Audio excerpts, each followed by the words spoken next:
Kubva pakatanga kudzoka vanhu kuSouth Africa vachidzoka kuno kuZimbabwe, hanzi mbavha nemakar hijackers marobbers zvabva zvawedzera. Now this is not from the national statistics, this is not from a valuable source of information, but statistics dzakarohwa nemumwe murume ane zvaakaona. Ladies and gentlemen, I'm going to play the video for you, momunzwira achitaura. But before takuplayirai video, let's talk about it. Do you think kudzoka kwaita vanhu kubva kuSouth Africa kwakaita kuti crime rate yemuno muZimbabwe ibva yakwira kubva payanga iri? I don't know. Nyora mucomment section. Obvawo nyora futi nemaclaims ako uchimasapota ipapo apo. So I'm going to play the video for you, mugara maroona. And in other news, ladies and gentlemen, ndine video remukadzi ane mashoko anga achitaura. She was pushing madhiri emusi wa31 hamene kuti ndirini. So I just want to play that video for you, mozvinzwira kuti ati. Ladies and gentlemen, this is Hamo Reports and I'm out. I thought South Africans were lying when they said some Zimbabweans are thieves. They are stealing and hijacking our cars. Since xenophobia started, when people started being chased out of South Africa, we have experienced a lot of car hijackings and property being stolen. On a broad daylight, at night, anytime you can just hear the news that somebody and someone has been robbed and somebody's car has been hijacked and some people lost their phones. They were told to lie down, and crime is increasing in Zimbabwe, which is a testimony to what South Africans have been saying. Yeah, they were saying these guys are stealing, these guys are hijacking cars, hijacking buildings, and we are feeling that heat now. So if you are one of those people who left South Africa just to come here and commit crime, the long arm will catch up with you. Soon you will be in Chikorobi and Chikorobi. The ZANU-PF has been contacting me left, right and center, telling me that they are going to murder me. Initially, I didn't mind it because before I got into this struggle, I knew that that's what they're going to do. But after they saw that I was not intimidated by their death threats, they then started to intimidate my family.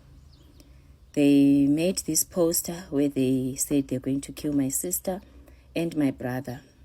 My brother lives in Zimbabwe and he is an influencer, well known. It won't be difficult for them to find him. They didn't end there. They then started contacting each and every person that has a surname like mine, saying that they're going to kill the children and kill them as well. So their threat was that they're going to end my entire bloodline because I am involved in this march and saying that Zimbabweans should have rights.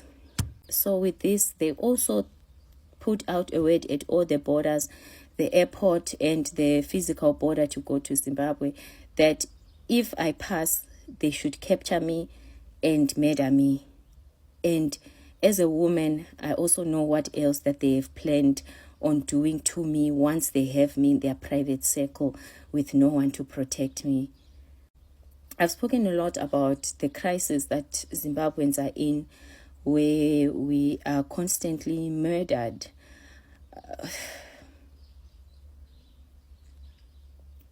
The thing about their murder threats is that they have killed so many Zimbabweans in the past.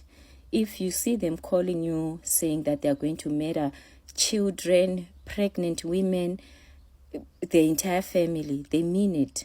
They have killed over 30,000 people in the past at one go. And after that, they continued killing more and more people, more and more Zimbabweans. Zimbabwe never had a war after they defeated Smith or whatever they were doing there, which ruined the country. But they have since been killing, and it's no one else other than actual Zimbabwean citizens. So that's what they do. you know. So once they started contacting my family, saying that they're going to kill my entire family, and they also put out the word at the border that if they catch me, they're going to capture me, and God knows what it is that they're planning to do to me, all I can say is, Zimbabweans, you heard my message. You know what it is that you are going through. You know what it is that's happening on the ground. You know all the struggles we've been through. You know everything. And it is up to you all to make a decision on what it is that you're going to do further from here. But I unfortunately cannot be at the march in Zimbabwe because they're going to capture me, and I don't know what it is that they're planning to do to me. So right now we have to make a choice. Do we continue being led by people that made us Zimbabweans occasionally? Do we continue with this level of infrastructure that is happening in Zimbabwe? Do we continue not having anything, being beggars in our own land in Zimbabwe? Or do we stand up and rise and fight for what is right? I still maintain my stance, and I say that Zimbabweans, we have to rise.